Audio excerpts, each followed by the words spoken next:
welcome to another episode of Chai and Chill. I'm Anisha, and joining me today is one of my best friends from Calcutta, Pradipta Mondol. Thank Thank you. you, Anisha. Thank you so much. Thank you. A little bit about her. She used to be a Gandhi Fellow, and she has been working in the education sector for the last 7 years, and is currently working with Teach for India as a manager for national recruitment. And when we were both in Calcutta, we started a little collaboration called Books Over Chai, which we will revive someday, very soon. Yes, someday for sure. But today we are not going to be talking about books over chai or anything else. We are going to talk about long distance friendships because we both Yes. feel that people don't talk about it as much, and we have been in a long distance friendship since 13. 2013. Yes, 13. Yeah. It's been long. It's yes. really long. Yeah. So the thing is, we have known each other since 2008 when we both went to Jadavpur University. We were batchmates, and then we became friends, and our friendship has just grown over time. We survived and we thrived in Calcutta, in Udaipur, Delhi, and now Mumbai. So my Oh first yes. question to you is: has the distance mattered to you, or was it always just being one text or call away?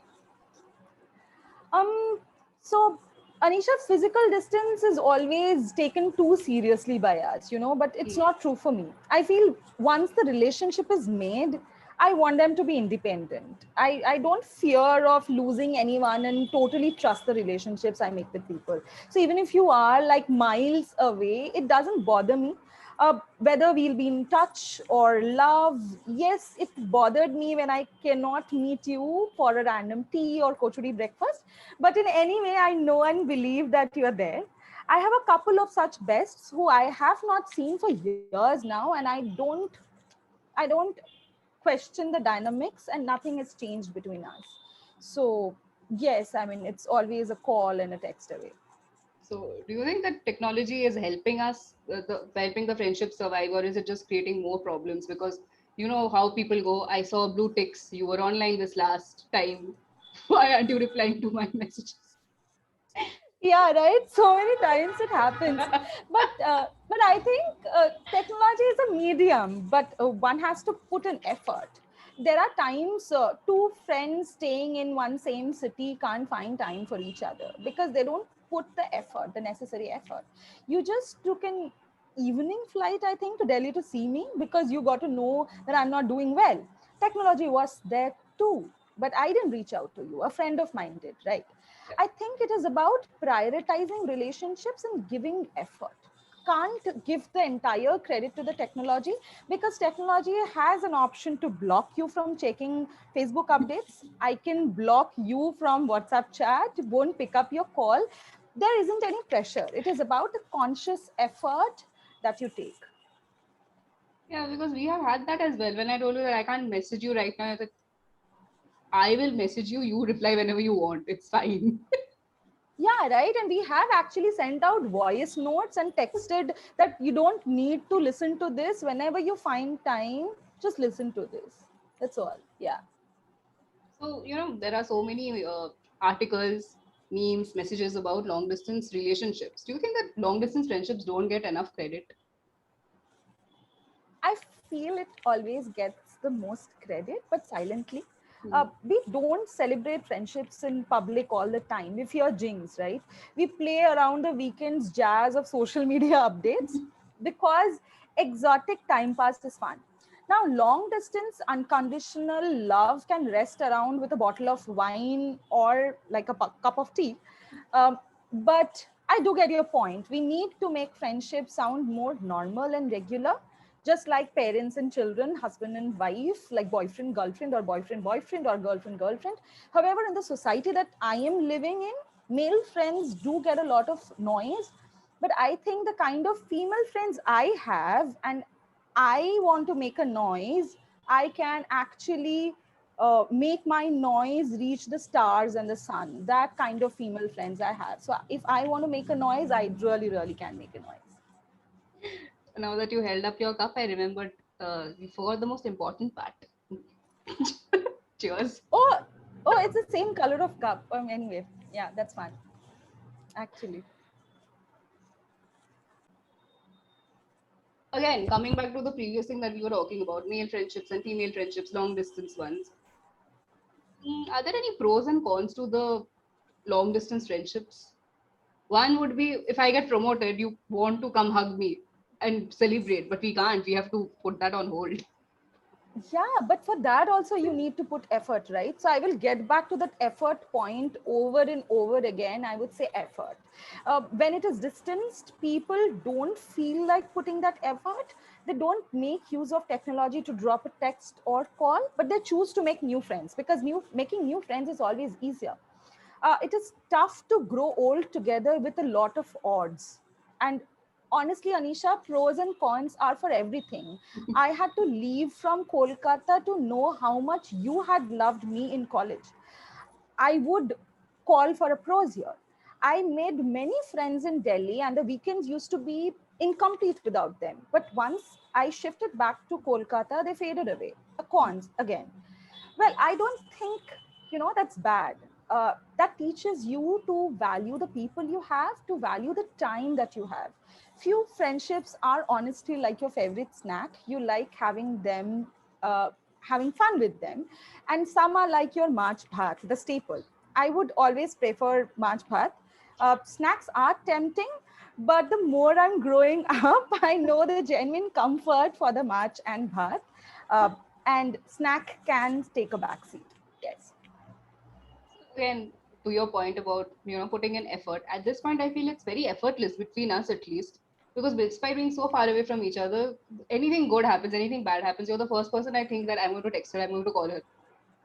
So it, after a point it does feel a little effortless, because I think we've nurtured, like you keep saying, that we've nurtured it to a point that now it doesn't feel like I'm putting in the extra effort. Yeah, so that's the beauty, right? But the effortless attempts are also efforts, Anisha. Even if you say that it seems effortless, I know that that's effort, because the brain is giving you the signals, and unconsciously we pick up the phone to text or call. Also, it is easier for us because we respect each other's choices, even if we are different from each other. We have very different choices. We may be worried about each other, but we can also be honest about it. And the very important thing what I have realized is we have never doubted each other. That makes everything very, very effortless, right? When you don't fear of being judged, or you are not attempting to judge each other, everything seems to be effortless. Also, we have never believed that we are far, therefore it became so easy. There are people for whom far is maybe the next door or 1 kilometer away. For me, nothing is far. It is just what you believe, and you choose to operate that way. It's effort again. Absolutely. Okay. Oh, this brings me to my favorite conversation. Every night that I'm heartbroken, every other month that it happens, the conversation that I often have with you is, I want a relationship just like the one you and I share, and you've always rolled your eyes at it. But most relationships, aren't they all based out of friendships? Yes, of course, I do agree with that. But you would not want to live with the Pradipta you met on 1st of July 2008. It is after 12 years we have gradually known and accepted each other, and that's why we are having this kind of a conversation. Yeah. We don't question each other for everything, right? Hardly we give that time to our partners to learn, to fail, to relearn and accept us. The moment we start giving them the opportunity to fail and learn, they will be your friend. What if somebody asked you to have a relationship with me on the day I was having papri chat with you at gate 4? Yeah, so I was criticizing so many people that day. You would have dropped your papri chart and run with one papri in your mouth. But today, you enjoy when I criticize or appreciate any Tom, Dick, or Harris of the world, right? So you gave me the time that I needed, right? Now you know when I criticize or appreciate or give spiritual gyan, I have a reason for everything. It's nothing but acceptance. Aww. Lesson learned. Be more accepting of other people. Give them. But that is something I am learning right now, that you need to give people the space to grow. Yeah, absolutely. I think you grow together. That's always best. Now, what would you say to people who keep saying that friendships fall apart because of the distance, and that because we don't have time, our friendship died a natural death? I didn't do anything about I somehow feel every relationship, be it friendship, be it something else, comes with a lifespan. There are only few who will run the longer life with you because they choose to. And it is okay. At this point of time, I feel it is okay to have my best six, in which I think four are actually long distance.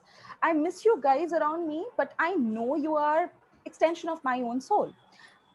The people I have handpicked in my life. You don't let your handpicks go. So distance is always an excuse.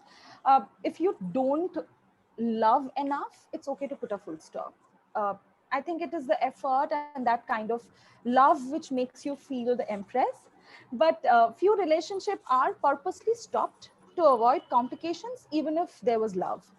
But distance, I think, is always an excuse and not so good enough one. it. I agree because 12 years we are still here. Yeah, right. We are still here because we had actually put that effort and we wanted to put it. We chose to put it, and we deserve this And to cup of your tea. previous point about letting people grow, that is something that I experienced. That I lost a lot of my friends because I was growing into people that they were not okay with. I was growing into somebody completely different. But with us, especially our close, the four of us who are always together, I feel we give each other the space to grow, to explore, to experiment, and then say, okay, this is what I am right now. Yeah, because you cannot keep on judging others. Yes, you can, but at least have that honesty to say that, Pradipta, I'm not liking the way you're operating your life, but it's your choice at the end of the day.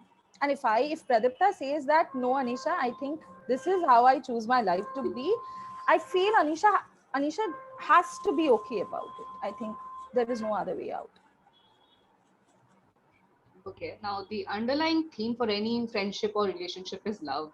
And while we are different and we are similar, I guess love kind of outshines everything. So this is why we are here holding our cup of tea. Yeah, because love is effortless. You don't need to put effort when you are loving somebody. It's I think it's very hormonal.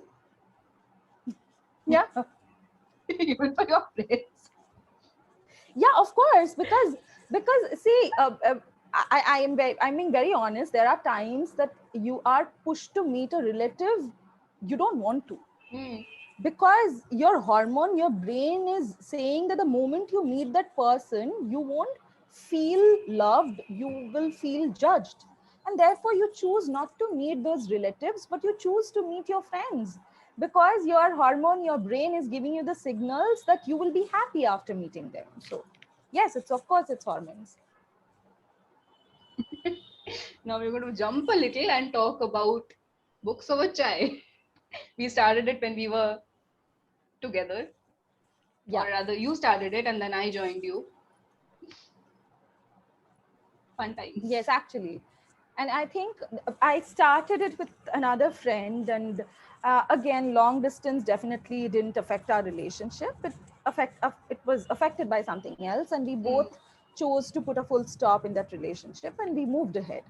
And you joined. I think I'm very happy and glad about how things like kind of took a turn, but it also has a pause. Hmm. We That's can also because, actually revive. Yeah, we can revive that. so So given the fact that everybody is at home and everybody is now working remotely and people are more comfortable doing Zoom calls and e-meets, maybe Books Over Chai has a future in that. oh yes, I think it will be very very helpful, because if people are joining over Zoom, nothing like it. In any which ways, be it COVID, not so COVID, running from one place to another just to attend anything, I think becomes difficult at times. So this is again a pros. So, Pradipta, if you could share a little about what the vision for Books Over Chai was when you started it initially. Initially, when we started, the vision was to fall in love with the papers, fall in love with the books, the touch, the feel, but and also the knowledge. there are times we read so many things, but we don't implement or don't get to implement in our lives. But how we can share those knowledge in a space where all the lovers are around, right? When I say lovers, I mean the book lovers, of course. So so it's basically, it started from that, but I think with you the lens kind of changed, that we also brought in the people who wanted to, for whom Kindle is the best possible medium. They chose Kindle. And I think now it's more like literature, loving books, loving literature, loving knowledge. I think we are here today. And this is my final question to you. Now that the vaccine is out and we are all eligible to get vaccinated from 1st of May, and hopefully, because obviously the pandemic is not over yet, we don't know when it's going to end. What is the one thing you would love to do once the pandemic actually ends and people declare it, okay, fine, it's gone? Just unmasking myself and move around. I think I'm a very Oh, smiley person. I love smiling. I love laughing, and I smile at random strangers in Machir Bazaar or in anywhere. I feel I've stopped doing that, but I still see that behind our masks we do smile, because when you smile, your eyes it shows, right? I That's the one thing I would really want to do. Just unmask, walk in the street, smile at random people, and say, "Hi, how are you doing?" no, you can't. It's 6 feet distance. You have to shout. How are you doing? I can shout. I can make noise. Oh, thank you so much for joining me on Chai and Chill. Thank you. I Thank am. you so much, Anisha. Thank you. We will see you very soon. Yes, for sure.